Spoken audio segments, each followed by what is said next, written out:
travail à encore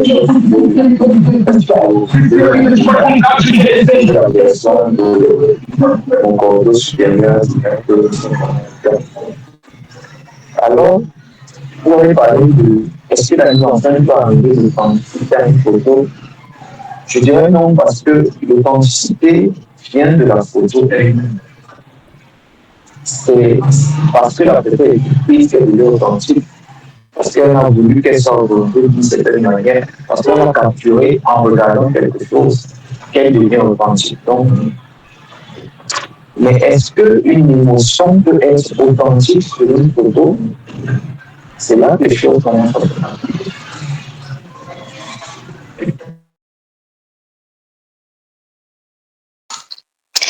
Merci beaucoup pour cette intervention. Ça commence déjà à nous mettre, à nous faire nous poser beaucoup de questions, particulièrement à moi d'ailleurs.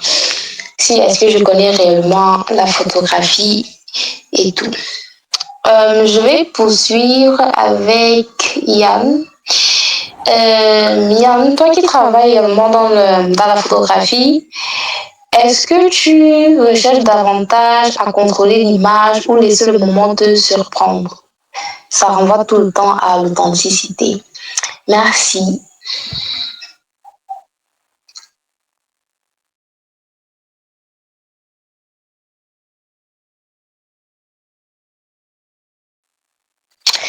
Je disais ceci. Je veux maintenant passer la parole à Yann, qui travaille dans la photographie. Et ma question est la suivante. Est-ce que tu recherches davantage à contrôler l'image ou laisser le moment te surprendre? Encore, on revient au sujet de l'authenticité. Merci.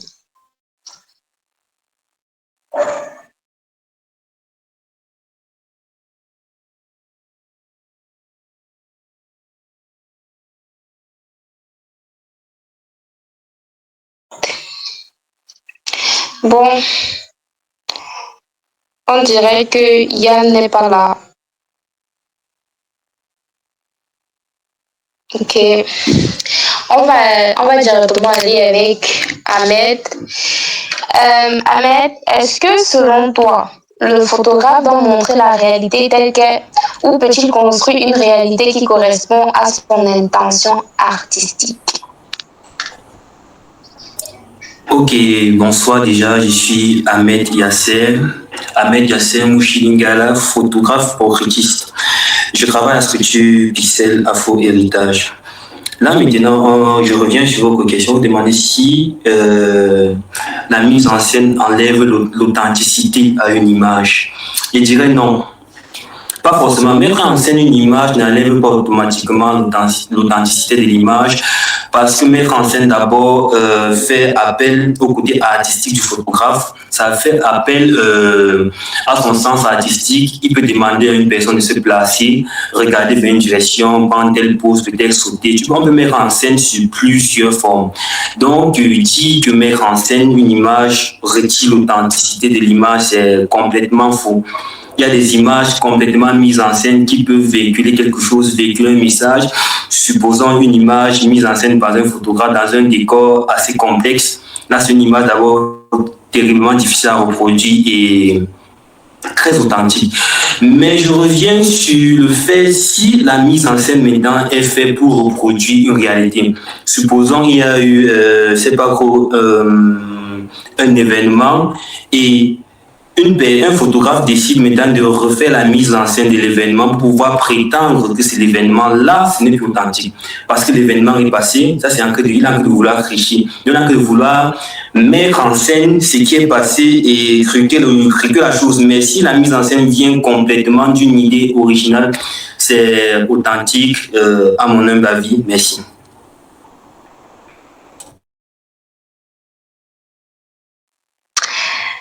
Merci beaucoup pour ton intervention, c'est intéressant.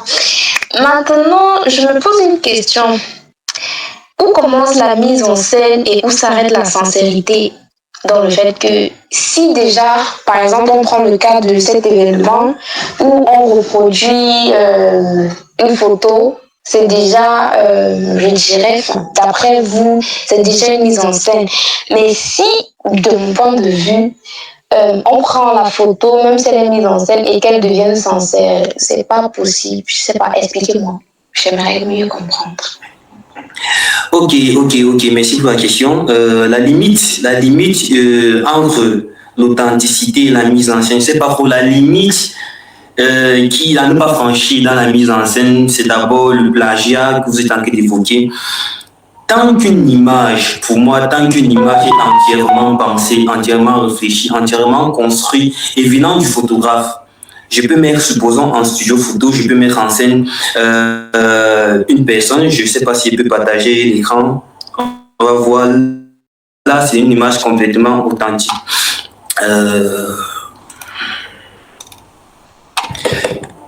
Un instant. Une image par exemple comme celle-ci. S'il vous plaît, patientez un peu. Une image par exemple comme celle-ci ou celle-ci. Ça c'est une mise en scène.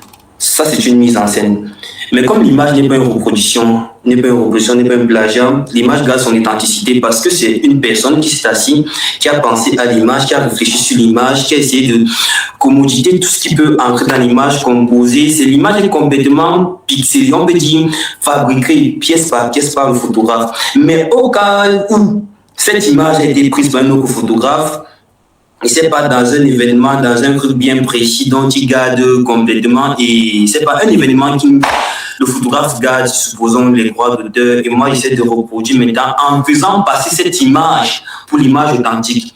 C'est là où la mise en scène commence à tout gâter. Mais si on vient maintenant sur les images qui ne sont pas mises en scène, des images qui sont produites à l'instant, je pense que toute image produite à l'instant, c'est une image authentique. La limite, c'est du côté où le photographe veut déjà tricher. Là, ça perd son authenticité. Une image, même vous avez pris à votre téléphone. Vous avez filmé une fleur, c'est pas trop un coucher de soleil, c'est authentique. Merci beaucoup pour cette réponse. Je pense que ça commence déjà un peu à nous mettre dans le bain. D'ailleurs, moi, ça me fait me poser encore plus de questions. Mais bon, il faut avancer et nous allons tomber sur notre deuxième volet qui parle du bonheur. Mais moi, je me demande, parce qu'une photo peut montrer quelqu'un qui sourit sans que cette personne soit réellement heureuse. À l'inverse, certaines photos, par exemple, ne montrent même pas sourire, mais nous transmettent énormément d'émotions. Là, on comprend déjà que est-ce que la photo est là pour nous transmettre un message de bonheur, de joie, ou bien, peu importe l'émotion, mais la photo, ça nous transmet des émotions. Je ne sais vraiment pas. La plupart du temps, par exemple, si tu regardes un coucher de soleil, je ne sais pas ce que ça peut te transmettre comme émotion, mais peut-être la paix, la paisibilité, ça dépend beaucoup. Ça dépend de la personne. Je crois qu'il y a quelqu'un qui a levé la main. Oui. Allez-y. Bonsoir à tous. Moi, c'est Joël. Je vais revenir sur le point de l'authenticité d'une photo et parler de la photo que l'intervenant précédent a d'abord montrée. Je vais dire comment je la trouve pas authentique parce que une photo de studio ne peut pas être authentique en fait. Une photo qu'on fait dans un studio ne peut pas être authentique à part si je ne sais pas, si elle véhicule une émotion ou qu'elle est réelle, elle transmet un truc de simple et de beau. Moi, par exemple, les photos, comment je trouve authentiques, c'est plus les photos de nature, les photos simples qui sont prises de manière un peu, comment dire, les photos surprises.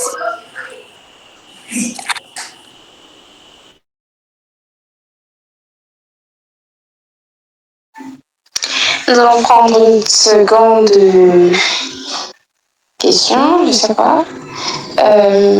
Quelqu'un, je vois que M. Ahmed aimerait répondre à vous aussi.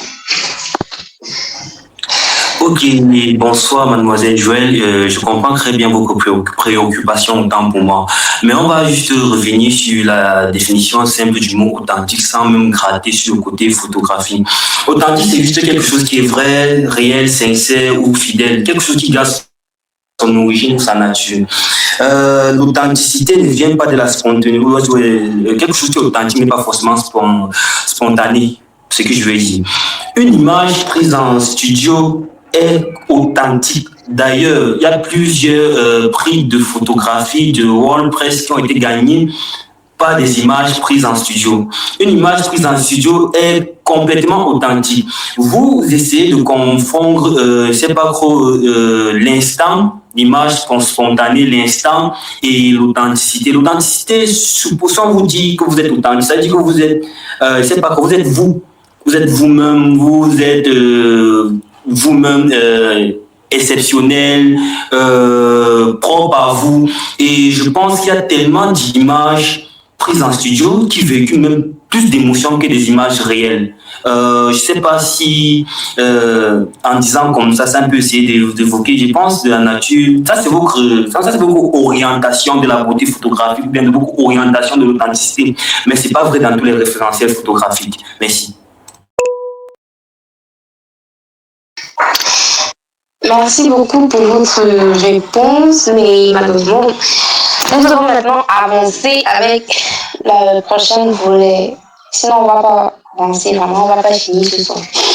Bon, ma question principale ici, c'est est-ce qu'on photographie le bonheur ou est-ce qu'on fabrique une image du bonheur? Je vais commencer par Monsieur Alain. J'aimerais bien qu'il réponde à la question, s'il est là. Je suis là.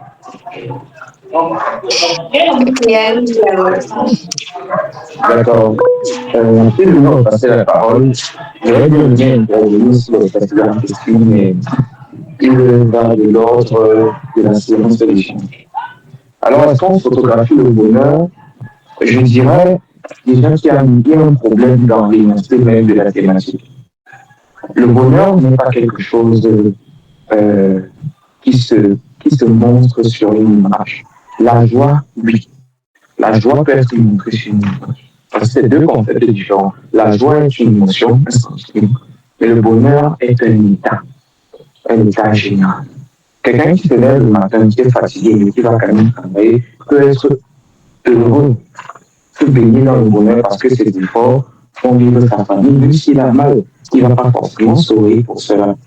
Du coup, cette nuance-là, déjà, est à prendre en compte dans ce que l'on va essayer de proposer. Et en tant que dessus, on peut nous dire que est-ce que la joie peut être photographiée? Vous avez parlé, une des noms a parlé, je pense que Madame Bonne tout à l'heure, de la photographie de studio qui ne pouvait pas être authentique parce que là-bas les émotions avaient falsifié.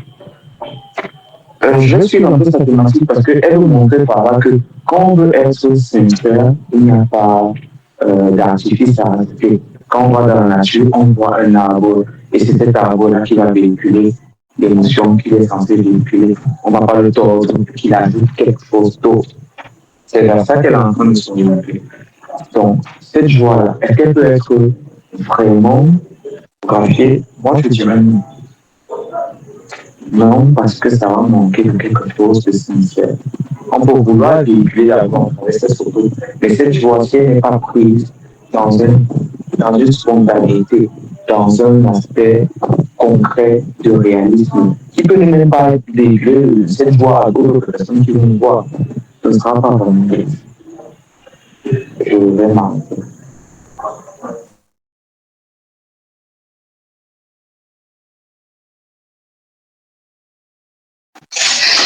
Merci beaucoup pour ta réponse. Je pense que tu as répondu une fois à la question précédente, ce qui est déjà une bonne chose. Maintenant, j'ai encore une question et les questions ne font que remonter dans ma tête. Du coup, je me demande, pourquoi on parle de bonheur, on parle de mise en scène. Est-ce que la photo doit forcément raconter une histoire alors? Parce que si déjà c'est mise en scène, si c'est bonheur, réalité, tout ça, je me demande si je prends une photo, est-ce que le fait de montrer un sourire, ça montre forcément que ça montre forcément que je suis heureuse, ou bien ça raconte l'histoire d'un jour heureux, ou bien le fait de prendre une photo triste, ça montre forcément que la journée était triste. J'aimerais comprendre ça. Yann, est-ce que Yann est là? Oui, je suis là. Bonsoir à tous. Bonsoir. Est-ce que vous pouvez répondre à cette question? Répondre à la question. Est-ce que tu peux me reposer la question plus simplement? Là, c'était plutôt long. Ok. Plus simplement, est-ce que la photo raconte forcément une histoire? Une photo doit raconter une histoire. Une photo doit forcément raconter une histoire pour pouvoir véhiculer des émotions. Parce que le but de la photographie, c'est de raconter des histoires justement et de transmettre des émotions. Parce que dans peu importe les définitions de photographie que vous allez retrouver, vous verrez à l'intérieur qu'on parle d'art. Un art, une œuvre d'art est censée raconter une histoire, transmettre une émotion, véhiculer un message. Vous voyez un peu. Donc si on prend la photographie comme étant un art, elle doit forcément raconter une histoire, peu importe ce qui se passe.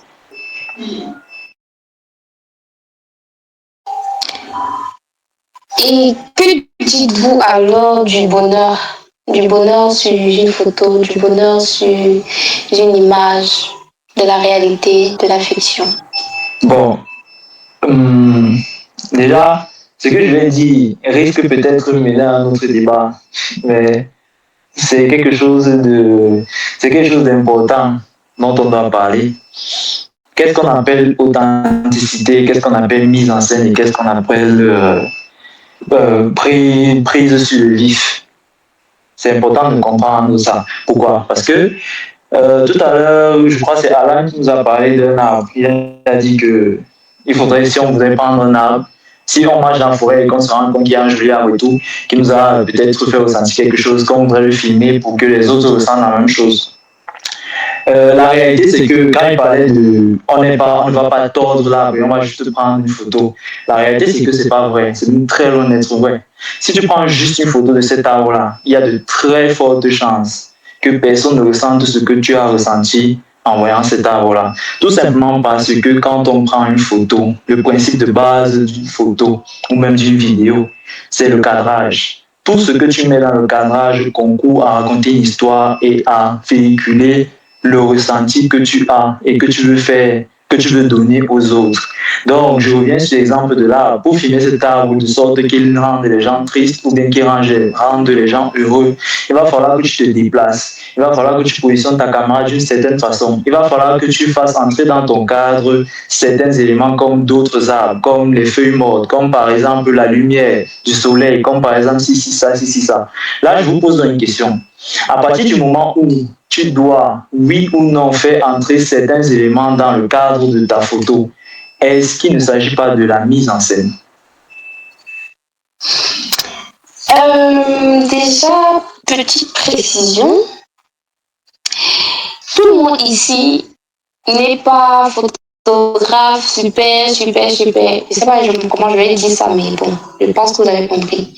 Donc, déjà, commencer à parler de cadrage et tout. Je vais pas me lever un matin, je vois par exemple un oiseau posé sur un arbre, je vais me mettre à cadrer tout ça. Non. Donc, déjà, le fait de parler de cadrage, ça nous mène un peu loin parce qu'ici, tout le monde n'a pas ce truc-là, n'a pas les appareils photo, n'a pas le matériel nécessaire. Donc, je vais pas me mettre à cadrer tout un tas de trucs juste pour prendre une photo simple et banale qui me rend heureuse forcément. Donc, ok. Expliquons d'abord déjà ce que c'est le cadre. si on est d'accord. Le cadre n'a rien de compliqué. Hein. Le cadre, c'est simplement ce qu'on voit dans la photo. C'est tout, c'est aussi simple que ça. Ce qu'on voit dans la photo, c'est le cadre. Que ce soit le ciel, que ce soit un bâton qui passait, que ce soit le nuage, que ce soit un enfant qui était quelque part à côté, que ce soit l'oiseau même que tu filmes. Tout ce qu'on voit dans la photo, c'est ce qu'on appelle le cadre. N'est-ce pas? Peu importe que ta photo soit banale ou professionnelle, il y a un cadre.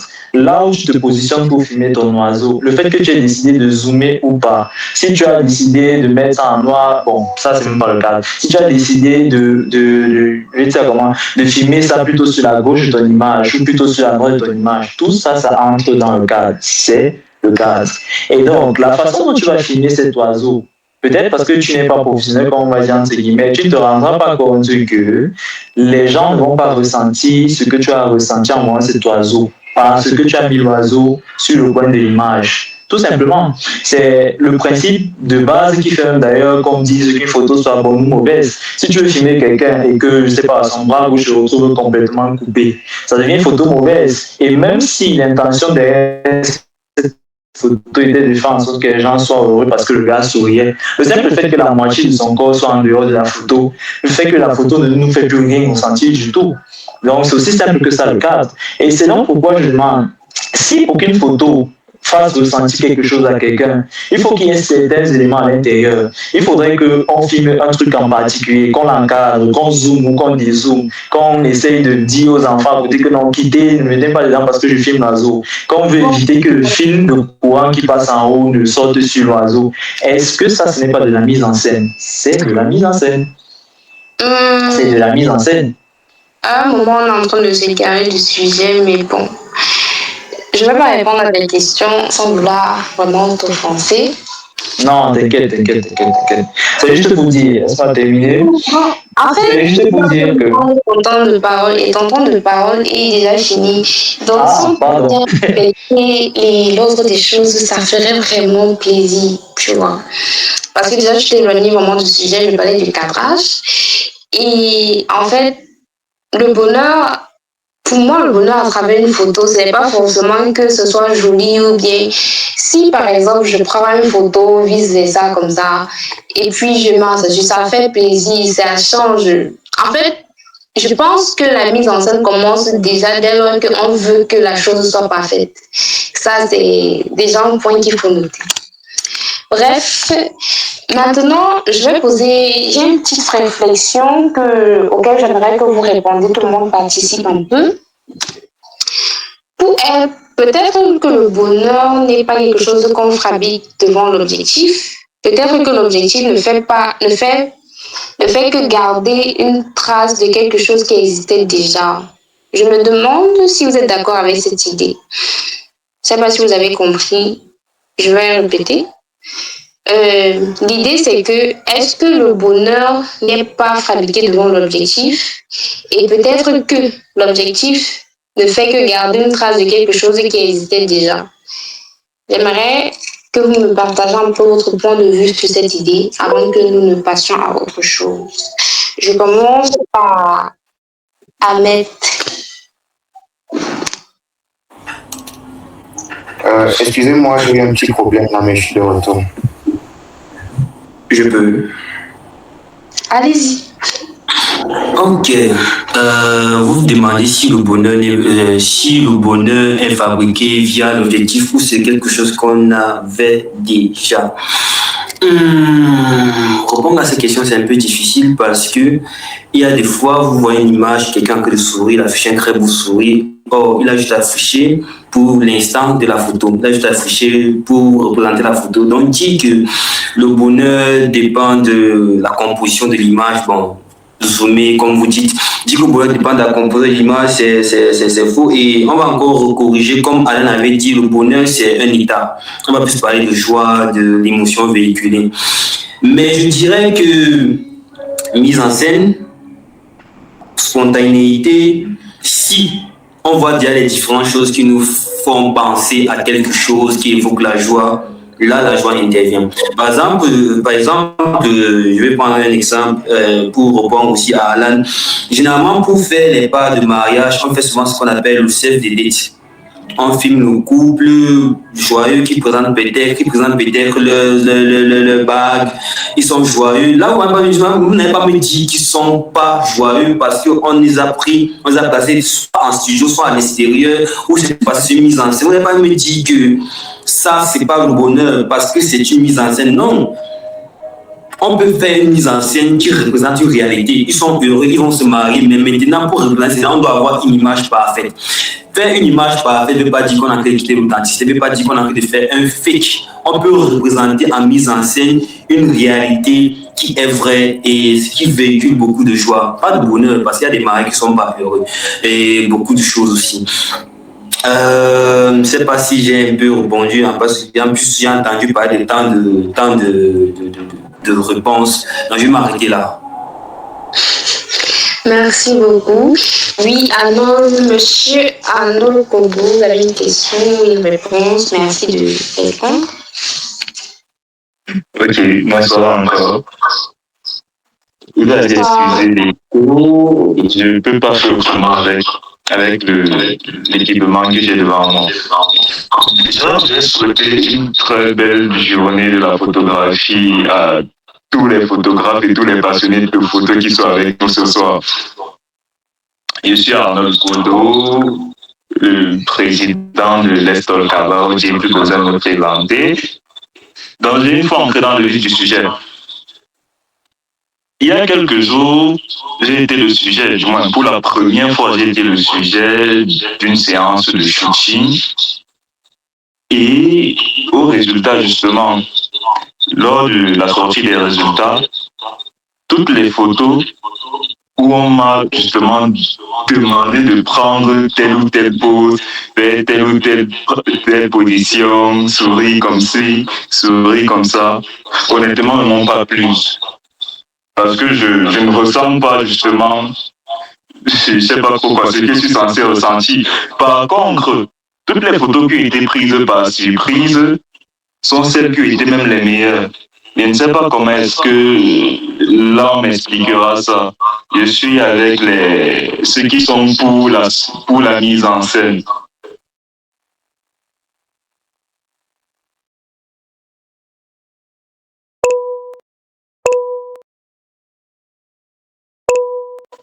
Et oui, tout le monde doit répondre ensemble, s'il te plaît.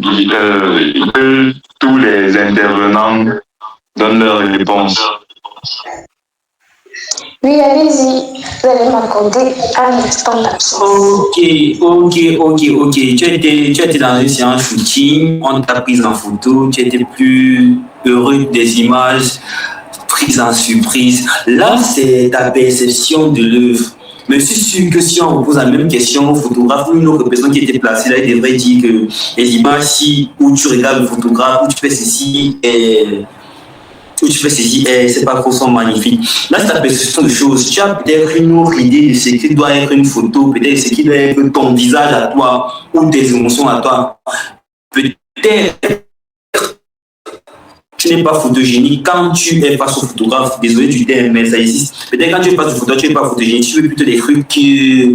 Mais dans les deux cas, surprise ou plein conscient que l'existence du photographe, c'était une mise en scène. On est d'accord à cela. Donc là, l'appréciation vient de toi. Pour ça, chaque œuvre, il y a les critiques photographiques, il y a les critiques littéraires, il y a les critiques ici. C'est pas chacun apporte sa part de vision des choses. Donc c'est complètement. Ça vient complètement de toi, monsieur. Et on peut rien dire par rapport à cela. C'est comment toi tu veux tes images. Peut-être que tu veux tes images en pleine spontanéité et tu as eu ça en image surprise. Ça vient de toi. Tu vas prendre peut-être l'exemple des modèles photos. Eux, par exemple, c'est quand ils posent, il est en face du photographe, qui dit non, ça c'est une image vraie. Mais quand tu vas prendre une image, tu vas dire non, je n'étais pas bien placé. Ça existe. Ce genre de réponses existent. Donc, tout ce qu'il veut dire, c'est que ça venait de toi, c'était ton orientation artistique. Merci. Moi aussi, je vais intervenir parce que je ne suis pas d'accord avec toi, Ahmed, parce que d'un point de vue, si je pars par exemple dans un studio, déjà, forcément, tu es gêné. Tu n'as pas l'habitude forcément d'être avec le photographe, tu n'as pas l'habitude d'être dans ce cadre-là. Maintenant, tu ne peux pas forcément dire que la faute revienne sur la personne qui se prend en photo parce que déjà, parfois tu prends les photos, tu te sens gêné, genre, je sais pas, c'est nouveau pour toi, par exemple. Déjà, c'est nouveau pour lui, donc forcément, il ne va pas apprécier le fait qu'on lui demande de prendre telle pose, de faire comme ci, de faire comme ça. Parce que, en fait, déjà, prendre une photo, c'est censé être l'instant présent, c'est censé être l'instant de maintenant. C'est pas censé être des faire comme ci, faire comme ça. Surtout que tu veux prendre la photo pour toi. Tu vois, des faits comme ci, comme ça. Ok, on veut que le rendu soit joli. Mais à un moment, déjà trop dirigé, trop fait des trucs, ça donne plus envie de se filmer. Et moi, ça passe, j'aurais même arrêté de sourire, sincèrement, parce que je ne vois pas, tu vas me demander tout le temps de faire ci, faire ça, sourire comme ci. Non. À moins que ce soit des photos d'un shooting pour, je sais pas, pour un magazine, où tu vas me demander de mettre mon visage comme ci, comme ça. Mais là, c'était des photos pour lui. Donc, je ne peux pas l'accuser. Il veut être à l'aise là où il fait ses photos quand même. Bon. Tu peux voir comment.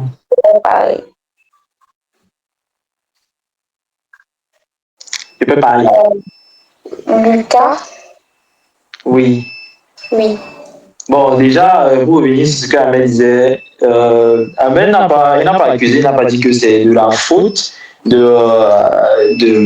d'Arnold si les photos ne sont pas bien. C'est pas ça qu'il a dit. Il a dit que lui, dans sa perception, dans sa conception et dans son appréciation, donc dans ses yeux à lui, les photos qu'il a préférées étaient celles qui étaient spontanées. Il n'a pas dit que c'est à cause de lui que les photos ne sont pas bien, parce que les photos sont bien. Les photos sont bien, même celles qui sont dirigées, mais il a préféré celles qui étaient spontanées. Et tout ce qu'il a dit est tout simplement vrai, parce que effectivement, il y a des gens qui arrivent en studio quand tu les filmes de manière spontanée, comme tu dis. Ils n'arrivent pas à prendre les pauses parce que, comme tu as dit, ils sont souvent gênés, ou même tout simplement, ils manquent d'expérience. Ce qui fait qu'à la fin, ils vont se retrouver avec des photos, ils ont des poses bizarres, ou ils ont des expressions qu'ils n'aiment pas. Ou bien, je prends l'exemple du shooting que j'ai fait avant celui d'Arnold, parce que c'est moi qui ai filmé Arnold sur le shooting de Nepal.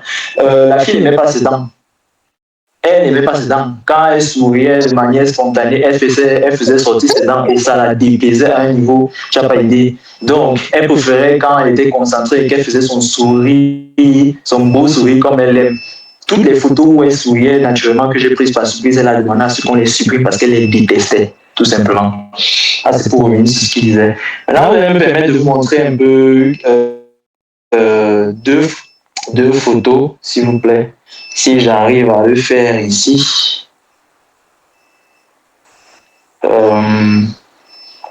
C'est la photo d'Arnold justement et une autre photo. Voilà, une seconde, pardon.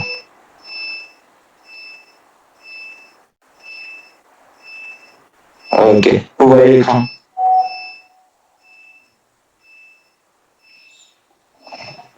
Ouais, ok.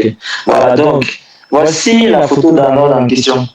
Tout à l'heure, en journée en préparation de ce talk, j'ai mis trois photos en statut. J'ai mis la photo d'Arnold ici, et j'ai mis cette photo et une autre photo. Bon, j'ai enlevé l'autre photo. Et j'ai demandé aux gens quelle était la photo qui leur suscitait plus le bonheur, qui leur communiquait plus le bonheur. Et la majorité des gens, à une fois de plus, ont préféré cette photo et ont dit que celle-ci leur transmettait beaucoup plus de bonheur. Ils avaient l'impression qu'elle était beaucoup plus joyeuse, qu'elle était plus joyeuse qu'Arnold l'est ici. Pourtant, cette photo-ci de cette fille est une photo qui a été dirigée. C'est pas un vrai sourire. C'est même très loin d'être un vrai sourire. Pourtant, c'est la photo qui a donné le plus, qui a fait ressentir le plus de bonheur aux autres. Alors, cette photo a été mise en scène. Comparé à la photo d'Arnaud dont tu parlais tout à l'heure où il sourit naturellement, où c'était une photo surprise.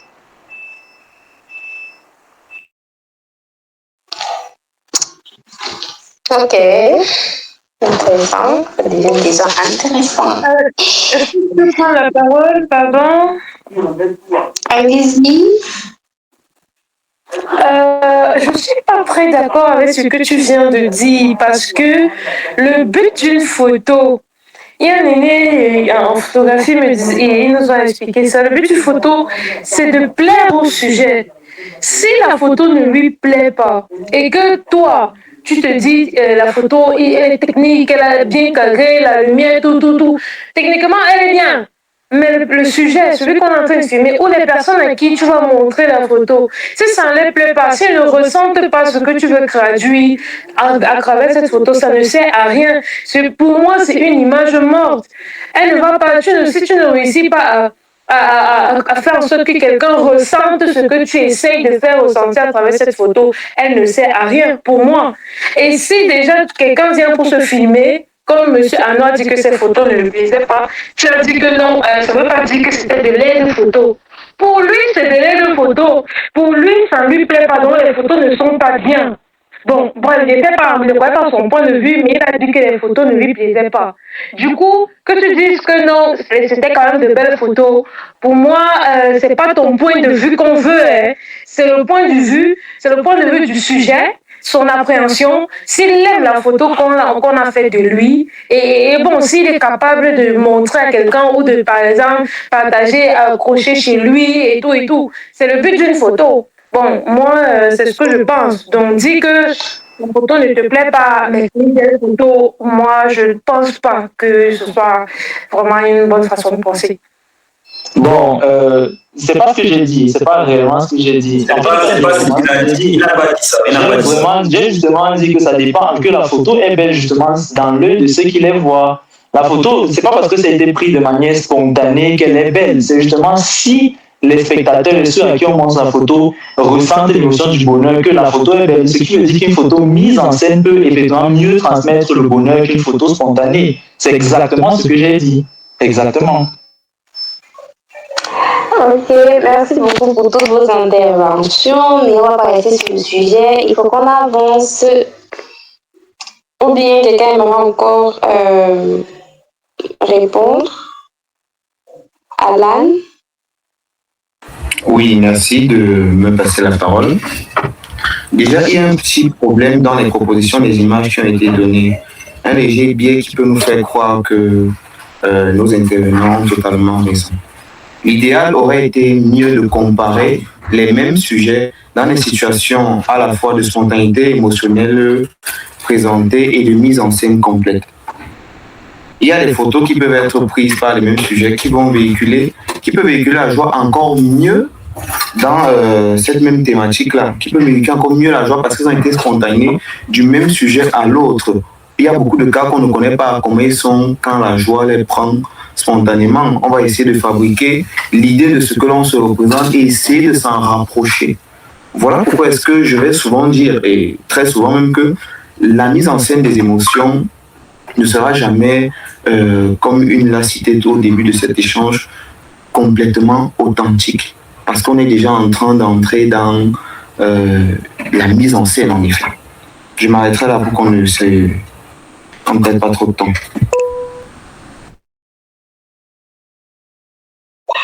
Merci beaucoup pour ta réponse. Maintenant, avec tout ça, il y a une question là qui me vient à l'esprit.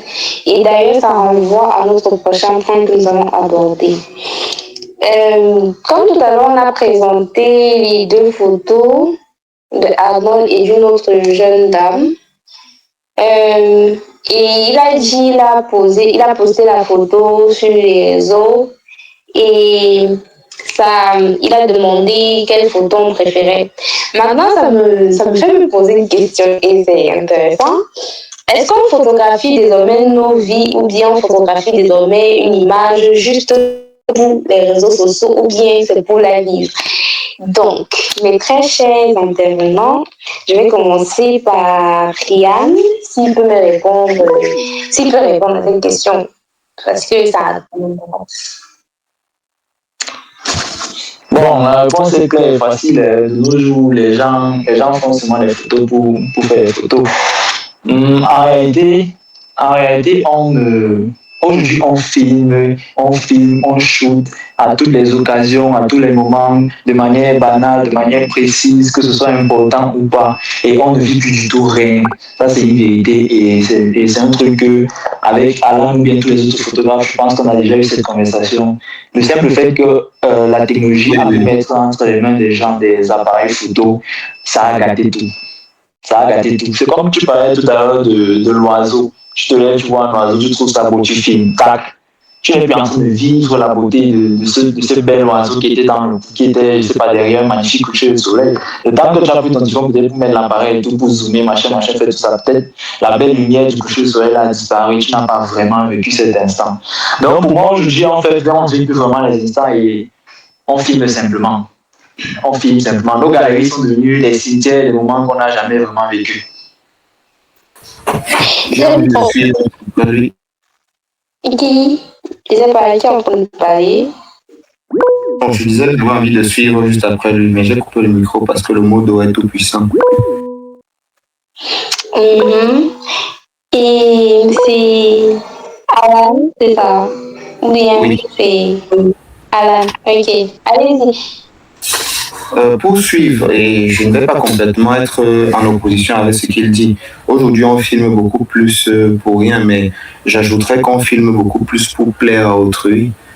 Les gens qui prennent juste le fait qu'il y ait des filtres qui s'ajoutent sur la plupart de nos applications sociales pour nous enjoliver, nous embellir, juste le fait qu'il y ait des prompts de naissance chaque jour pour ajouter un sourire magnifique, pour ajouter un coucher du soleil intéressant derrière nos images, montre vraiment que l'idée générale que l'on veut faire, c'est d'abord attirer l'attention. Nous sommes vraiment dans une industrie de l'attention et s'il y a un commercial sur la plateforme actuellement, ce n'est pas lui qui va me contredire. Et c'est intéressant, tout ça devient de plus en plus intéressant. Vous ne faites que me mettre dans la bouche. Ahmed, oui. Ok, répondant à votre question, désolé, répondant à votre question, vous avez dit tout dépend de ce qu'on veut faire de l'image. Peu importe, vous avez dit on filme pour les réseaux, on filme pour ceci, on filme pour ça, tout dépend de ce qu'on veut faire de l'image. Par exemple, il y a des gens qui filment leurs produits pour mettre sur les réseaux parce que les réseaux sont devenus un moyen de commercialiser. Il y a des gens, par exemple, la photo n'est pas forcément parce qu'une personne a filmé un coucher de soleil. Peut-être la personne veut vouloir partager l'instant. Désolé Lucas. Vivre l'instant, on peut vivre l'instant aussi partager parce que l'image c'est juste en un instant. Donc tout dépend réellement de ce qu'on veut faire la photo. Je me suis jamais dit qu'une personne a pris une photo au hasard, il s'est levé comme ça, il a voulu prendre, il a fait une photo au hasard comme ça. Nos galeries sont certes bourrées, mais à chaque fois qu'on a pris ces images, c'était pour quelque chose, une rencontre entre potes, on a pris un selfie. C'est pas un anniversaire, on veut notifier une famille qu'on a eu un anniversaire, donc on fait des photos d'anniversaire. Avant l'anniversaire, on fait aussi le jour de l'anniversaire. C'est juste pour véhiculer quelque chose. Et pour les commerciales aussi, ils arrivent souvent en véhiculant, on stimule une personne en train de boire une boisson pour faire des affiches, pour faire ceci. Tout dépend de ce qu'on fait de l'image. Dire que l'image de nos jours ne se vit plus, c'est seulement pour mettre sur les réseaux, c'est complètement faux parce que jusqu'aujourd'hui, on voit encore l'utilité de l'image dans tous ses sens. Merci.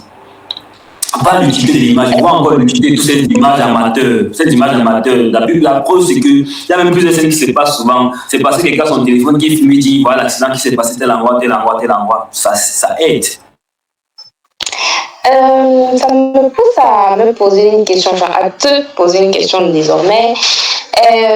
Est-ce que publier un moment de bonheur, ça le rend plus heureux, ça le rend plus réel ou bien ça le rend plus superficiel? Déjà que tu es en train de dire qu'on ne vit pas que pour les réseaux, c'est un peu... C'est vrai d'un côté, mais c'est aussi faux d'un autre côté. Publier un moment de bonheur, ça date pas de maintenant, c'est pas une chose qui est née à notre ère. À l'époque, les gens invitaient, par exemple, tu pars en randonnée ou faites un groupe, vous partez. Là, maintenant, tu peux filmer. Vu que les réseaux sociaux nous offrent une plus grosse communauté, il y a d'autres personnes qui considèrent leur communauté comme une famille. Là, il y a un moment de bonheur, tu filmes, tu postes. Il y a ceci, tu filmes, tu poses. Donc, on dit que publier un moment de bonheur réduit. Toujours vivre en intimité, toujours vivre en secret, c'est pas toujours ça, vivre heureux. Il y a des gens aussi qui partagent tout, mais profitent aussi de tout ce qu'ils partagent. Je vois. Maintenant, est-ce que les réseaux sociaux nous poussent à mettre notre bonheur en scène? Question pour Yann.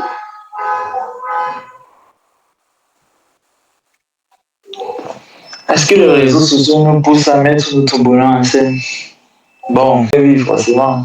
Bon, à à disons 80%, c'est souvent le cas.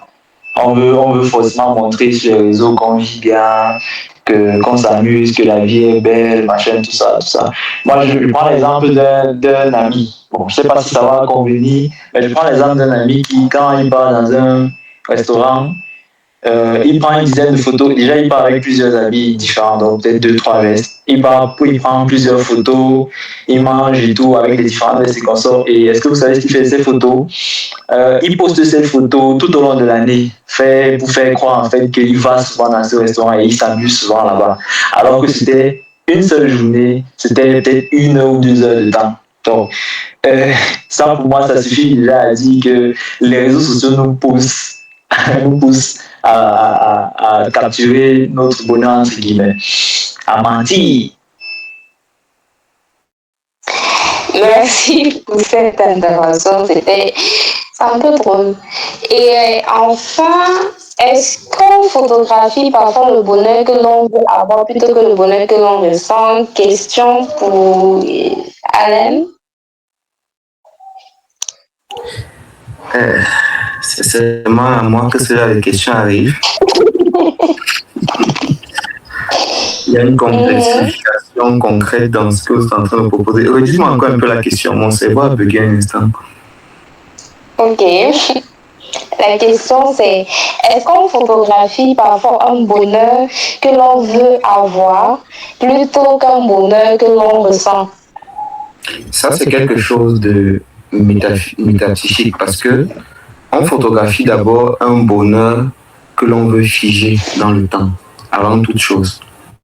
Maintenant, si on le ressent ou si on veut le partager, ça va vraiment définir, ça va vraiment revenir de la psyché personnelle de celui qui est en face. En tant que photographe, je veux figer cette émotion pour la partager la plupart des temps. Mais il y a des photos, et je prendrai à témoin ici tous ceux qui ont déjà été derrière la caméra, que l'on veut garder pour soi parce que ça nous parle à nous et on aimerait juste s'en souvenir. Je fais un hommage là à toutes les personnes qui ont perdu leur maman, qui chérissent la seule photo qu'ils avaient refusé de prendre avec elle, où ils apparaissent à moitié. Ce n'est pas forcément une photo que l'on veut partager, c'est une photo dont on aimerait qu'elle nous fasse souffrir et nous rappeler qui l'on est, d'où l'on vient.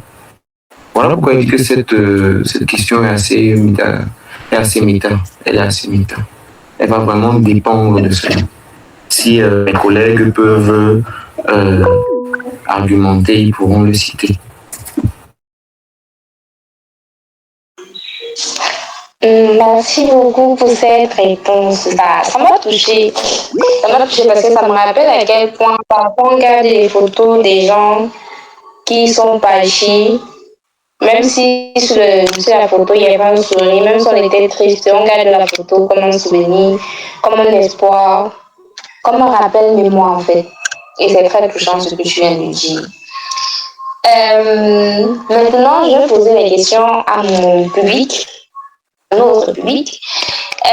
Pour vous, est-ce que vous vivez votre photo pour les réseaux sociaux ou bien vous la vivez pour vous-même? Merci.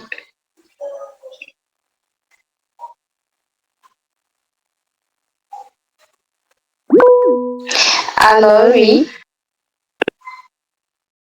Ça veut dire la main de quelqu'un de fond. C'est parce que c'est pas un intervenant.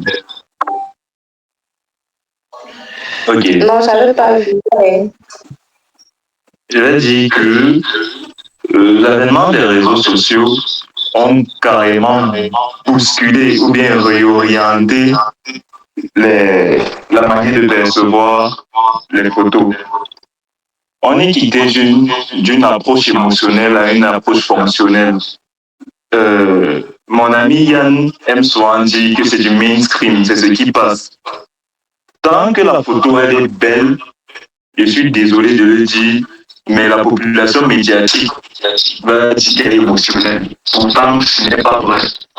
Je reviens sur l'exemple des deux images qu'il a balancées. L'image de la fille qui est en train de sourire se voit clairement que c'est un sourire forcé.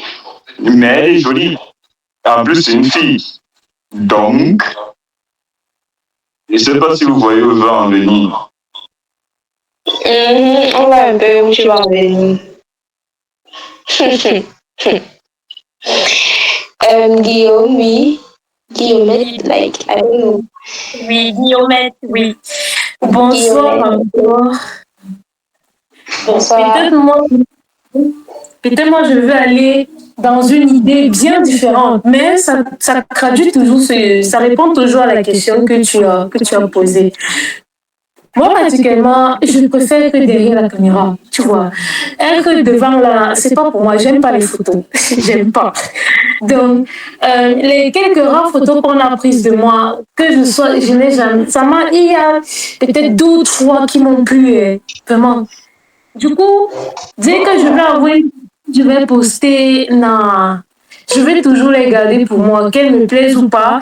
Je sais que c'est peut-être mon point de vue à moi, parce que je reconnais, par exemple, la qualité de la photo et la personne qui l'a filmée, c'est une très belle photo. Vu que je fais la photo, je vois un peu que non, c'est une photo très technique, ça va. Du coup, je la garde pour moi. Je ne vais pas la poster parce que ma personne ne veut pas poster ma photo. Et bon, toutes mes autres photos aussi, bref, la plupart là où j'apparais, je ne vais pas la poster sur les réseaux sociaux ou poster ici et là, non. Je préfère la garder pour moi, je la regarde de temps en temps, je me rappelle les souvenirs qui vont avec et tout. Donc voilà, pour moi, je préfère garder mes photos et les souvenirs qui vont avec pour moi. Mais on dit souvent que les personnes qui sont beaucoup plus derrière la caméra sont photogéniques. Donc tu devrais essayer de temps en temps de poster tes photos. C'est pas moche, c'est beau. Ça, j'en suis certaine, c'est beau, c'est juste c'est moi le problème. Ok, merci beaucoup.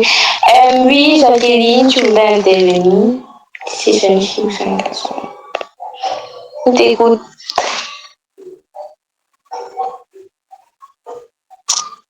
Ok. Bon, alors j'ai encore quelque chose à dire.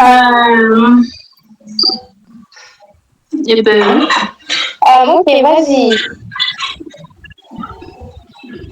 Pour moi, franchement, la photo, en fait, le photographe doit un peu se mettre dans la peau de celui qui filme. C'est-à-dire quoi, essayer un peu de vivre les émotions que la personne, je sais pas comment on dit ça, est en train de vivre ce puissant comme ça. Parce qu'il ne suffit pas seulement de capturer, de prendre des images, de les capturer. Tu vois. C'est vrai que dans le fond, on le fait ça parce que, bon, moi, je ne suis pas photographe, bon, moi, c'est pas parce que le ça homme là comme si je fais un business pour Chine. Ben, en fait, des trucs de base, d'abord, ils le font d'abord parce que d'abord, il ne faut pas rechercher l'argent. D'abord, ça. D'abord, l'argent de base. C'est que nous motive. Ah, c'est qu'il a un motif, en tout cas. C'est bon. Tu vois. C'est pas l'argent de base, c'est Là, tu es au sujet. C'est pas. Bon. Ce n'est pas l'argent de base, mais ce n'est pas l'argent qui m'envoie la photo en premier. Maman, c'est l'argent qui fait la photo, mais Tu fais quoi les deux tiers de Tu peux être passionné, mais dis-moi un peu. Il peut être passionné, comprendre déjà qu'il y a d'abord la passion. En fait, il y a déjà fait des voyages jusqu'à l'extrêmement la passion. Jusqu'à l'extrêmement, oui. C'est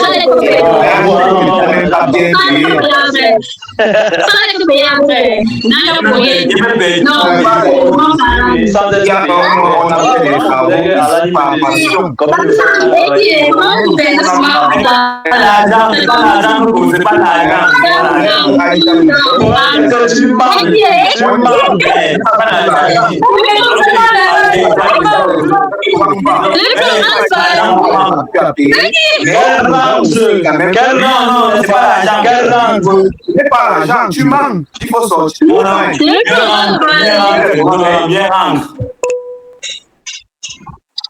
On n'est plus droit de parler. Non, doucement. C'est bon, je peux continuer ou bien vous allez encore vous chamailler. Dis-moi, il y a même coupé. Je vais me perdre aussi de savoir d'aller gagner.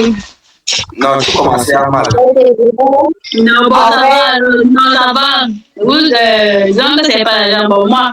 Vous n'avez pas eu le fait que peut-être que lorsque peut-être quelqu'un a perdu sa maman et tout, ça permet à la personne de vivre les moments que la personne a eu à passer derrière sa maman ou son papa et tout. Moi, par exemple, j'ai perdu ma maman. Excuse-moi, Jacqueline. Oui. Là, vraiment, tu nous as carrément désorientés et... Mais merci, maman, ça va, je vais pas lui faire parole, ça va. J'ai pas fini de parler. En fait, on parlait du fait que est-ce qu'on prend les photos pour les réseaux sociaux? Et la question, c'était de savoir est-ce qu'on photographie nos vies pour les réseaux sociaux, bien on photographie pour nous-mêmes. C'était ça la question. Et tu as mis avec ce sujet, un débat complètement hors thème. Désolée, je m'excuse, je m'en excuse. Bon. Je n'ai toujours pas fini de parler. Moi non plus, on m'a pas laissé finir de parler. Tu ne fais que me couper alors que c'est moi la modératrice, donc c'est gênant. Merci. On va passer à autre chose maintenant, puisqu'on a un peu trop débattu. Bon, en fait, on allait tomber sur un autre truc, mais bon. Avant d'arriver là, finalement, je me demande que peut-être que le problème, ce n'est pas de mettre le volant en scène. Peut-être que le problème commence alors lorsque l'image devient plus importante que la personne elle-même. En fait, c'est un peu pour montrer que est-ce que le fait que je prends la photo, c'est juste pour la photo, ou bien c'est pour moi, ou bien c'est la personne qui est sur la photo qui compte, ou bien c'est la chose qui est sur la photo qui compte. Je vais laisser le soin à mes bons professionnels, Yann, Alain et Ahmed, de répondre, de nous orienter un peu. Parce qu'après tout, c'est la journée de la photo, donc La photographie, on aimerait un peu la question, s'il te plaît. Merci, pardon. Grâce, Modo, répétez un peu la question. En fait, c'était pas vraiment une question, c'était juste un débat que j'aimerais qu'on fasse. Si quand tu prends la photo, c'est pour la photo, c'est pour la personne, c'est pour le moment, c'est pour l'émotion. C'est un peu comme, je sais pas, orientez-moi, c'est pour les professionnels. Ok. Je comprends très bien. Et là, par contre, c'est une excellente question. Et je pense que c'était même la véritable question, la question qu'on devait tous se poser. C'est de savoir quelle est la raison pour laquelle on prend la photo. Si on prend la photo pour l'instant, effectivement et véritablement, la mise en scène n'a donc plus sa place tout simplement parce qu'on prend une photo pour l'instant. Si on s'est en train de s'amuser avec nos amis et puis soudainement, je sais pas moi, Arnold a vomi parce qu'il avait trop bu. Là, c'est l'instant que je veux capturer. Je prends la photo directement parce que c'est l'instant que je voulais garder en souvenir. Ouais, mais si, par exemple, moi, en tant qu'artiste, je suis en train de travailler sur un sujet en particulier, par exemple, je travaille sur l'implication du sexe et des anges dans la vie de tout un Camerounais qui travaille dans la ferraille. Je dis un truc comme ça au hasard. À partir de ce moment-là, je ne vais pas juste, quand je vais arriver sur le terrain, l'endroit où je vais travailler, je ne vais pas juste m'asseoir et attendre que, je sais pas moi, que quelqu'un manifeste ses ailes d'ange. Entre guillemets, parce que le thème que j'ai pris est un peu bizarre. Je ne vais pas juste m'asseoir et attendre que quelqu'un manifeste ses ailes d'ange. Je vais préparer le terrain, je vais me placer à l'endroit avec le carnage spécifique que je veux pour représenter, je sais pas moi, par exemple, le paradis ici, par exemple, je vois que le coin, quand je me place ici, je vois qu'avec les roues alignées comme ça, ça ressemble un peu à un triangle qui fait penser un peu à la divinité, machin. Voilà. Donc, j'essaie de me positionner de telle sorte que tout ce qui va apparaître dans mon image va retransmettre le thème que je veux, que j'essaie de véhiculer à travers mon travail photographique, sur mon reportage photographique. À partir de ce moment, la spontanéité n'est pas un gage, n'est pas l'absolu pour transmettre l'émotion que je veux particulièrement de nos gens. C'est pas un peu si vous voyez où je veux en venir. Et c'est pour ça que je reviens à ce que je disais au début, c'est que de base, la photo elle-même Le simple fait de prendre une photo, c'est déjà un artifice, c'est déjà un mensonge et pour moi, c'est déjà une mise en scène. À partir du moment où on veut faire une photo pour notamment une exposition ou bien un truc artistique et consort, c'est forcément de la mise en scène. Forcément, je ne discute avec personne ici, c'est de la mise en scène. Le cadrage, machin, les couleurs, tout ça, c'est de la mise en scène. Ouais, c'est faux, gars.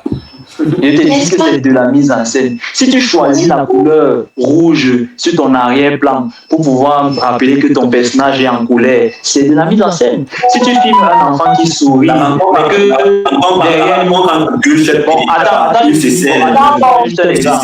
Avec un seul exemple. Je finis juste avec un seul exemple, s'il te plaît. Après, je m'arrête. Imagine que tu filmes un enfant dans la rue qui sourit. Imagine que tu filmes un enfant dans la rue qui sourit, n'est-ce pas? C'est un enfant un peu, il a bien un genre, mais il sourit. Et c'était spontané, tu l'as vu sourire, tu as directement filmé.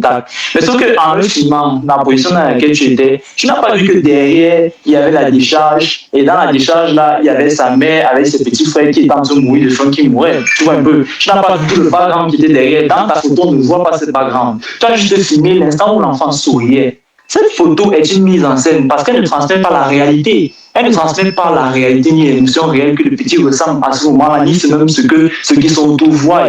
Elle transmet quelque chose que tu veux que les gens voient à travers ta photo. La réalité pour toi n'est pas la même réalité pour moi, monsieur Lucas. Non, pas les mêmes. Et c'est de la mise en scène. Et c'est de la mise en scène. Transformer la réalité, c'est de la mise en scène.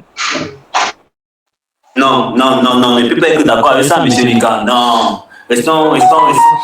Mais tu vas pas me dire qu'à chaque déclenchement d'une mise en scène, monsieur Lucas.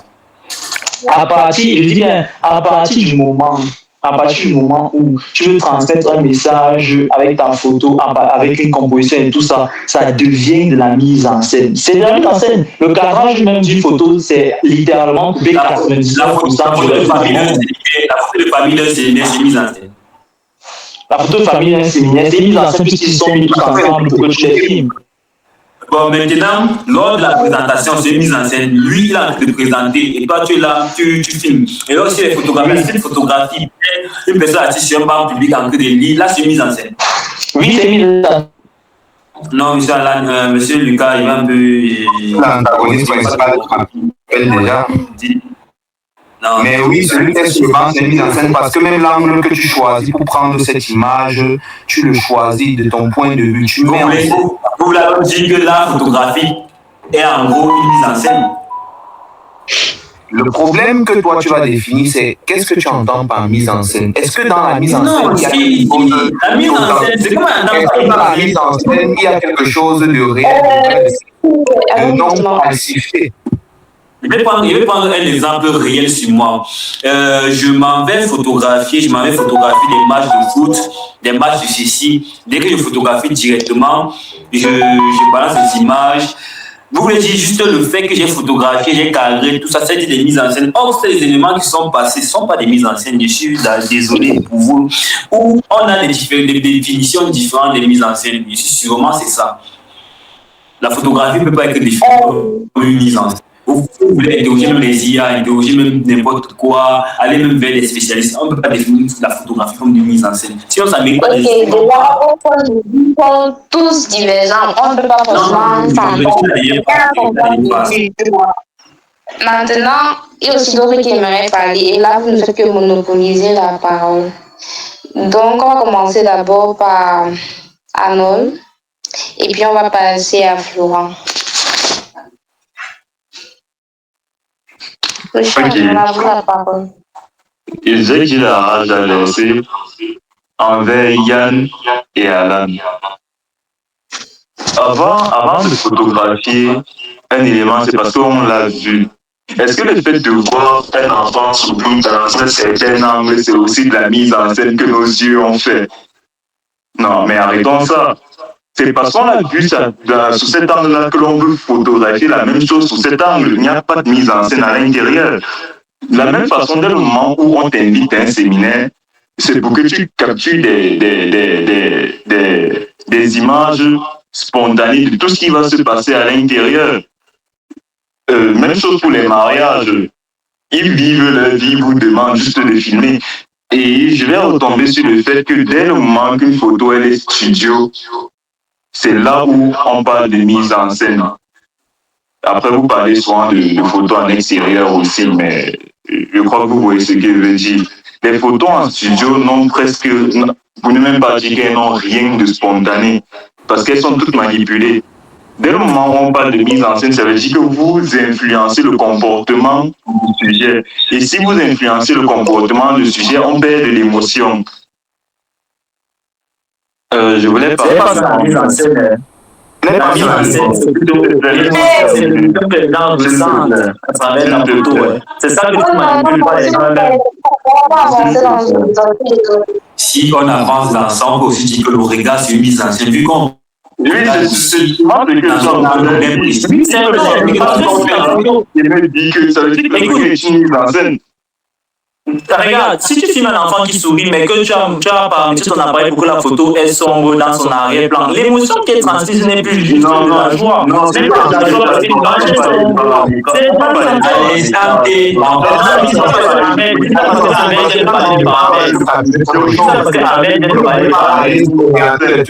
pas mon regard pour qu'elle voit l'enfant d'une certaine façon. Et là, je ne suis pas du tout d'accord avec toi. Mais bien sûr que si, mon frère.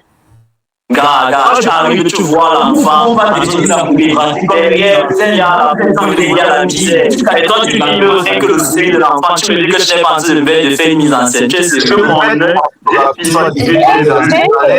son identité. La raison contextuelle, il y a tu as filmé réel. C'est que tu as fait réel, c'est jamais je conseille. L'authenticité et la mise en scène vont ensemble. C'est ce que j'ai dit tout à l'heure. C'est quoi, mais s'il vous plaît, à un moment, stop. Vous partez un peu en besogne, là, c'est pas possible. Moi, j'ai une question. À un moment, vous vous plaignez, en fait, vous êtes en train de parler du fait que prendre la photo d'un enfant qui sourit, c'est une mise en scène. Donc, vous voulez me dire que le fait que cet enfant ait souri, c'est une mise en scène. Le fait qu'on ait pris la photo d'un enfant en train de sourire, c'est une mise en scène. Donc, vous êtes dans l'enfant pour savoir que l'émotion que l'enfant propage, c'est une mise en scène. À un moment, arrêtez un peu. Ne pensez pas que toute la photographie, c'est une mise en scène. Si je prends mon téléphone, je me filme par exemple avec une amie en train de sourire, c'est pas une mise en scène, je suis désolée. Vous n'allez pas me dire que tout sourire, c'est une mise en scène. C'est pas parce que l'enfant est dans la décharge que forcément le fait de prendre uniquement son sourire, c'est une mise en scène. Non, désolé, c'est pas possible de dire ça. En fait, si, parce que tu me penses que le bonheur, alors qu'il souffre, c'est une mise en scène. S'il te plaît. Il restait le moment, monsieur Lucas, mais là, ils sont complètement en contradiction, monsieur Lucas. Est-ce qu'on peut se calmer maintenant? J'aimerais bien. Je n'avais pas terminé de parler. En fait. Ok. Et j'allais revenir justement à la genèse du débat où je posais la question de savoir quelle est la limite, lorsqu'on parlait de la limite entre la mise en scène justement et la spontanéité, ça ne serait pas vraiment le sujet en lui-même.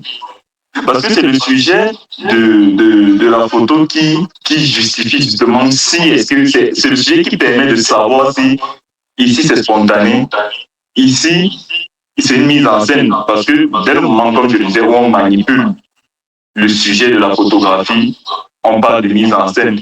Et dès le moment où on ne le manipule pas, la photo elle était spontanée. C'est là où tout le débat se joue et vous perdez beaucoup.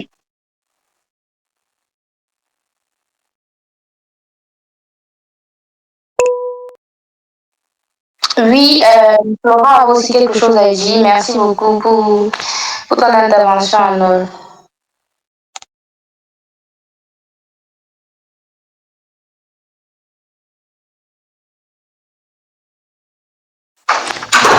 Bonsoir à tous. Bonsoir. Moi, je me présente, je suis Un photographe. Hello. Je viens d'arriver dans la discussion.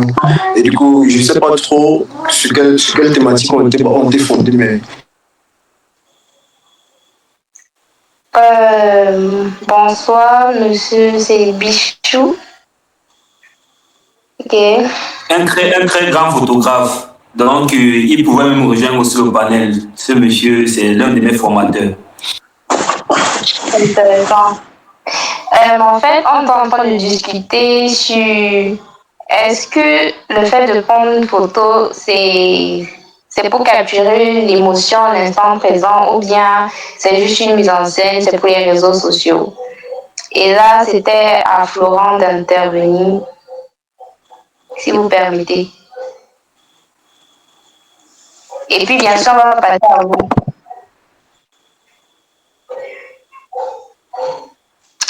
Florent, tu as la parole. Ok, merci. Bonsoir. Bon, vous m'entendez? Oui, bonsoir, très bien, chef. Ok. Déjà, il y a des sujets que j'aimerais soulever, parce que depuis, je ne sais pas si vous confondez plein de trucs avec les termes de mise en scène et je ne sais pas trop quoi de spontanéité, et je ne sais pas trop quoi encore. Je vais juste prendre des exemples. Et là, ceux qui sont les professionnels du métier vont peut-être m'orienter et là, je vais plus comprendre la chose. Nous sommes en studio photo. Le sujet veut transmettre peut-être de la joie. Et dit au photographe, voilà, j'ai réussi mon examen, je veux transmettre de la joie dans ma photo. Je fais ça comment? Là, le photographe indique de comment gérer les postures et tout ça. C'est si on qualifie ça de comment? Que quelqu'un me réponde vite. De mise en scène. Ok. Exemple suivant. Vous êtes dans un événement, je prends l'exemple otaku, je dis n'importe quoi. Vous êtes dans un événement otaku, le photographe voit des enfants en train de s'amuser. Lui, il y a plein de gens qui se baladent, qui font des cosplays, qui sont en train de faire des jeux. Le photographe décide de capturer un instant présent par rapport à lui. Il voit l'enfant en train de jouer. Là, le sourire, il capture l'instant. Il voit le cosplay, visage très sérieux, il capture l'instant. C'est si on appelle ça comment? C'est de la spontanéité. C'est un petit peu, il a capturé les temps spontanés. Ok. Bon, pour moi... Attends, s'il te plaît, attends. Je vais leur revenir sur votre sujet. J'ai trouvé un truc comme quoi on capture l'enfant dans une décharge et on ne voit pas ce qu'il y a derrière, machin, et que ça c'est une mise en scène. Du coup, je reviens sur l'exemple de... Même exemple, l'enfant est en train de jouer dans une cour.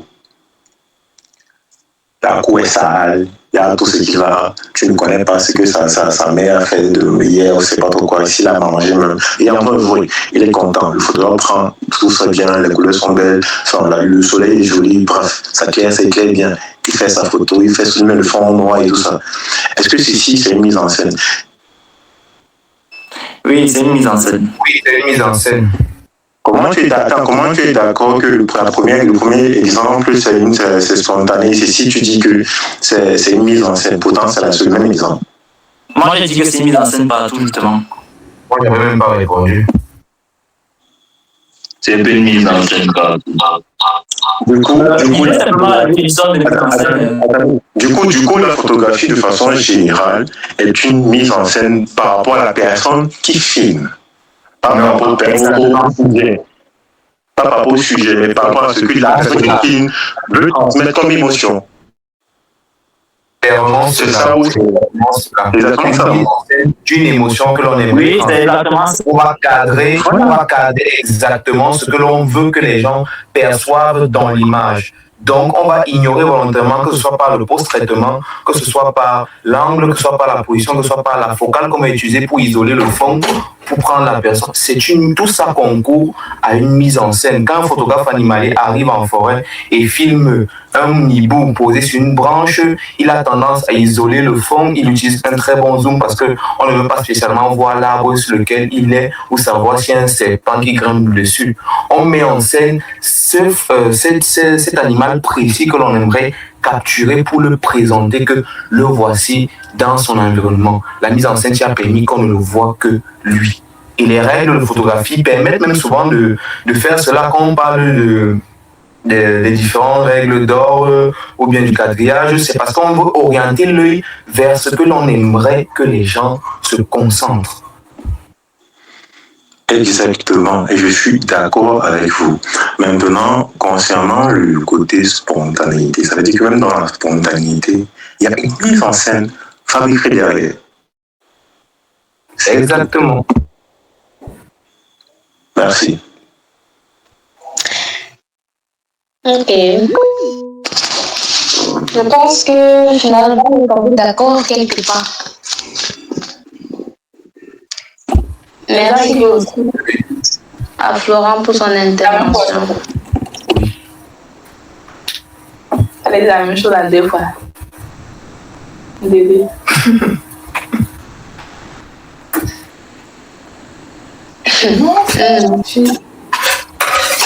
Laissons parler le gros Florent. Je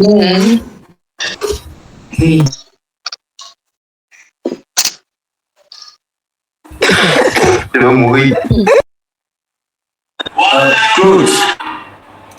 Claude. Oui, il est là. Ok. C'est bon. Je continue pas en ligne. On l'a entendu sur le pauvre. Toujours que le pauvre nous oriente. Je suis là. Ah, ok. C'est vous qu'on attendait. Ok. Déjà, pour ma part, je suis pas totalement d'accord. Je suis pas d'accord. Parce que si on me dit que en photo animalière, lorsque le photographe se permet de capturer par exemple un oiseau posé sur une branche et qu'il décide de foutre l'arrière-plan sur une mise en scène, je vais dire faux. La mise en scène déjà, c'est que lui au départ, il doit arranger le terrain, il doit préparer le terrain pour que l'oiseau vienne principalement se poser sur la branche là. Ça, c'est la mise en scène. Pardon? Ça se voit que je n'ai pas encore. Non. Et vous avez tendance vraiment à couper les gens. C'est pas poli. C'est pas moi, c'était plutôt aussi M. Alan. C'était pas moi. Le H. Peut-être que on se fait pas comprendre. Peut-être que je m'exprime un peu mal. Vous voyez un peu. Bon, laissons un peu la photo animalière. Partons du côté sportif. Tu es sur un terrain de foot où on te demande un certain nombre de photos, des actions précises. Pour ma part, peut-être que pour toi, tu vas dire que ces photos précises sont des mises en scène qu'on t'a demandé de capturer. Non, à aucun moment c'est une mise en scène. Si par exemple, lors du match Cameroun, disons ça, Cameroun-Côte d'Ivoire, on te demande de prendre peut-être une contre-attaque de nos tolos, précisément à un certain moment. Tu vas pas me dire que c'est une mise en scène. C'est sur le moment. C'est que si au cours du match, il n'y a pas de contre-attaque de nos tolos, qu'est-ce que tu fais? En ce moment-là, qu'est-ce que tu fais? Tu n'aurais pas la photo. Et ça, c'est ce qui arrive généralement lorsqu'on demande à certains photographes de filmer principalement certaines actions de certains joueurs. Parce que c'est ce qu'on voudrait représenter dans des posts et des publications. Tu vas pas me dire que si tu fais de la photo animalière et qu'un oiseau vient se poser sur une branche, au moment de décider de mettre, par exemple, ton ouverture à 1.8 ou alors 1.4 et que tu balances ta vitesse peut-être à 800 et tu descends en ISO ou alors tu montes en ISO et que tu décides de flouter, d'avoir un bouquet bien flou, c'est que ça c'est ta décision à toi, mais c'est pas une mise en scène. Jamais. C'est pas une mise en scène. La mise en scène, c'est que tu prépares spécialement le terrain. La mise en scène, pour moi, c'est organiser un shooting de mariage. Par exemple, organiser un shooting d'intérieur ou d'extérieur. Et que, au préalable, tu as déjà ton espace bien précis. Et puis, tu arrives sur l'espace. Tu prépares la place pour pouvoir poser tes modèles et faire tes photos de telle sorte que tu as déjà créé, tu as déjà tout ton planning et tu as déjà, comment dire, ta liste d'éditions à programmer de telle sorte que chaque photo est déjà conçue à l'avance. En post-pro, pour toi, ça devient facile encore plus. Ça, c'est une mise en scène. Après, le reste, là, c'est au pif. Photographie animalière. Si tu arrives par exemple, lors de ton shooting en extérieur, par exemple, pour la photographie animalière, et que tu es en train de shooter des animaux principalement, et que par exemple, tu as un animal précis que tu dois filmer, et qu'au cours de la journée, il ne débarque pas, qu'est-ce que tu fais? Qu'est-ce que tu fais? Ça, c'est au pif. C'est au pif. Ça, c'est pour moi. Après, les autres, à vous de me dire, si peut-être je pense mal, ou alors j'ai dit un truc qui n'est pas ça. Donc, j'en ai terminé, merci. Merci à vous, M. Michou. Maintenant, j'ai une question à mes trois intervenants principaux. Est-ce que vous pensez que votre manière de photographier est meilleure que... les questions est meilleure que celle de l'autre? Bon. Avant de répondre à cette question, on va d'abord commencer par Joël, qui aimerait bien répondre. Je parle à ma communauté ici. Joël, on t'écoute. Tu as peut-être quelque chose à dire, parce qu'on doit bientôt terminer.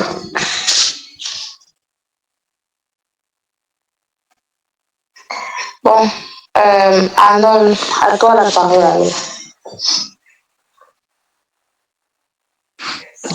Ok. Je vais juste revenir sur quelque chose que j'avais déjà dit. Parce que la vision d'Alan ou de Yann est vraiment très extrémiste. Parce que si j'ai bien compris ce qu'ils ont dit, c'est dès le moment où je vois, je ne sais pas, je vois Alan qui est en train de sourire en regardant sa caméra. Je crois qu'il m'a envoyé une photo comme ça. Parce que je n'ai pas pris Yann qui est à côté de lui, qui est en train de pleurer parce qu'il a faim. J'ai fait de la mise en scène. Et si je prends Alan qui est en train de sourire, Yann a faim, mais je ne prends pas Ahmed qui est en train de boire de l'alcool, j'ai fait de la mise en scène, ok. Je prends Yann, je prends Ahmed, je prends Adéus, mais je n'ai pas pris une autre personne qui a une autre émotion. J'ai fait de la mise en scène. Ok, demandez-moi une fois de prendre toute la maison en photo, de prendre tout le quartier en photo, de prendre toute la ville en photo, de prendre tout le pays en photo, de prendre tout le continent en photo, de prendre tout le monde entier en photo, vous voir même l'univers pour avoir quelque chose de spontané, mais c'est de la connerie, puis vous allez m'excuser le terme. Ça veut dire qu'on ne parlera plus jamais de spontanéité en photo. Et si on est d'accord sur ça, je suis désolé, quand on finit ce débat, si supprimons ce mot-là de nos vocabulaires.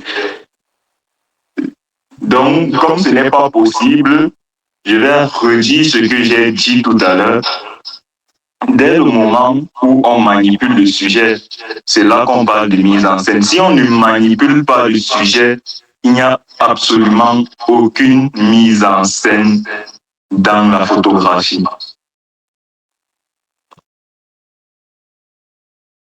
Bon, comment tu peux faire pour ne pas manipuler le sujet alors que le simple découpage, recadrage de ta photo veut dire quelque chose de différent?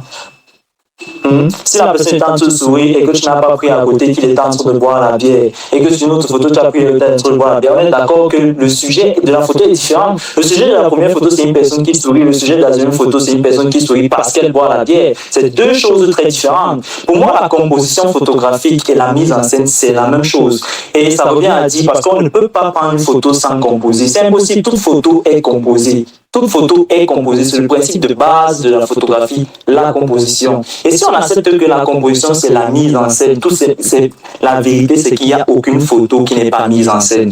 Et je répète encore, je n'ai jamais dit ici là que la spontanéité et la mise en scène étaient deux choses qui n'avaient rien à voir. Non. Quand j'ai commencé à parler de ça en haut, j'ai dit justement que c'était deux choses qui ne pouvaient pas être séparées. J'ai dit qu'une photo peut être spontanée à cause de l'instant présent qu'on a en train de prendre. Mais le simple fait qu'on ait filmé d'une certaine façon et pas d'une autre, c'est une mise en scène. La mise en scène, c'est la composition photographique. Tout simplement. Désolé, c'est pas possible, c'est pas possible. La mise en scène n'est jamais la composition. La mise en scène n'est jamais la composition. C'est très différent. C'est très différent. Tu peux décider de mettre en scène tes sujets, mais dans ça, tu ne fais aucune composition. C'est impossible. C'est impossible de ne pas comprendre. Peut ne pas être le fait de la tu peux composer l'image. Une composition. Tu peux composer l'image sans mettre en scène. Ça peut être quelque chose de très chaotique, mais ça reste une forme de composition. Attention. Bon, simplement, composer, c'est quoi? Composer, c'est placer des éléments dans le cadre de les émotions sont les meilleures et si on continue la discussion dans ce sens, on va jamais finir. Donc, bon, c'est vrai. Disons que ils ont raison et on a raison. Et en fait, il faut trouver le meilleur des mondes. Parce que tout à l'heure, moi, j'étais d'accord avec le professeur. C'est vrai, il avait raison au niveau des prises de football. Oui, c'est vrai. Il avait très raison à ce moment-là. Parce qu'effectivement, on ne peut pas vraiment avoir le contrôle de ce qui se passe. Mais moi, je pourrais dire que même jusque-là, on peut filmer l'action du joueur d'une certaine façon et pas d'une autre, ce qui transmet aussi un message différent. Donc, à voir comment mélanger le tout là-bas. C'est toi qui gères, c'est toi qui es la moto. Non, moi, il n'a pas raison avec vous. Moi, il n'a pas d'abord raison. J'ai pris le sujet de... Justement, c'est le sujet qui est la question. Allô? Hello?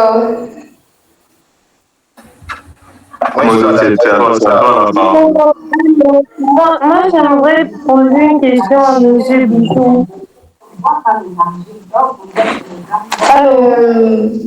On va prendre la question avant la conclusion. Allons-y. Je peux répondre. Ouais. Oui, bon, vous voulez pas sortir du sujet, j'aimerais poser avant qu'on ne sorte. Voilà, imagine, on parlait d'un enfant qui est en train de sourire. Oui. Moi, je suis d'accord avec un point de vue dans la composition où, au moment où c'est le regard du photographe qui est la composition. Parce que si l'enfant est en train de rire, parce qu'il a par exemple, parce que j'ai vu, il y a une photo d'Alan, il a filmé seulement les yeux de l'enfant. Et on voit en fait juste des fossettes qui sont en train de sourire là. Tu vois un peu. Donc, on s'imagine, tu vois. On ne sait pas pourquoi il est en train de... L'enfant, lui, il agit spontanément, il sourit quelque chose. Mais Alain, lui, en coupant déjà l'objet du fait qu'il soit en train de sourire, prendre son sourire, utiliser parce qu'il y avait son papa à côté qui avait une boisson en main, utiliser son sourire d'une autre façon, essayer de détourner l'attention, bref, de donner un autre sens à son sourire. Pour moi, c'est déjà une composition. Tu es en train de composer un plan que tu veux que quelqu'un voie, et ce n'est pas le plan original, par exemple, qui était là. Tu ne sais pas quoi l'enfant va sourire exactement. Le sujet... Oui, vas-y. Ok. Là, nous sommes d'accord que c'est une composition, mais pas une mise en scène. Parce que si au départ, c'est qu'il avait prévu, attends, je te réponds s'il te plaît. Si au départ, qu'il avait prévu que l'enfant allait sourire, là, nous sommes d'accord. S'il avait dit à l'enfant sourit, ça c'est une mise en scène. Non, parce qu'il utilise le sourire de l'enfant là pour faire quelque chose avec. Il est en train de composer, il prend le sourire de l'enfant pour mettre quelque chose et il est en train de faire une composition. Pourtant, Nous sommes d'accord que c'est une composition. C'est ce que j'ai dit. La première chose qui est venue, c'est que c'est une composition. Nous sommes d'accord. Ça, c'est une très bonne composition. Et je pense même que si je n'abuse, ça peut être même Amos Pro qu'il a pu faire sa composition. On sait, je ne sais pas, je n'ai pas vu sa photo. Je n'ai pas vu sa photo. Je ne sais pas si. Pardon? Voici la photo là que j'essaie de présenter. Si vous arrivez à voir le partage d'écran. Partage d'écran, non. Chez moi, ça n'arrive pas. Bon, ok, oui. Là, Je pense qu'on est déjà un peu en train de se perdre et que vous êtes en train de soulever un autre débat. Parce que nous, ça vous a Non, madame, et... Pardon? Madame Sandra, je suis vraiment désolé, mais c'est vrai que je n'étais pas là dès le départ. Est-ce que c'est possible de nous donner encore quelques images? Quelques minutes, on va partager et se tirer un peu les cheveux. Voilà. Ok. Ah, d'accord. Voilà. Là, c'est l'image en question, n'est-ce pas? C'était dit, non? C'est Monsieur H. Le H. C'est l'image en question.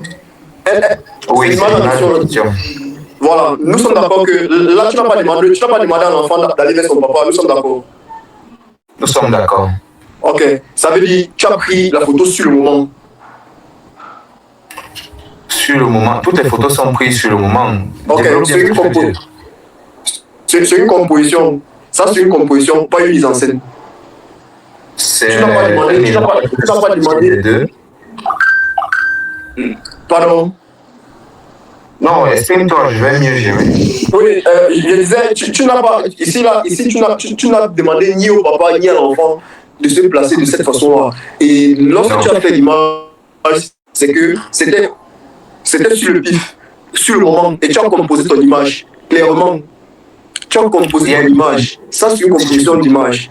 Si tu permets, parce que je me suis mis dans une position précise pour obtenir ce rendu. Bon, vraiment, nous sommes arrivés au thème de notre échange et vraiment merci beaucoup à chacun d'entre vous pour votre intervention. Vraiment, nous allons arrêter là pour aujourd'hui. C'était vraiment intéressant de partager avec vous sur la photographie. J'ai beaucoup appris et je pense que chacun de nous a appris quelque chose de nouveau aujourd'hui.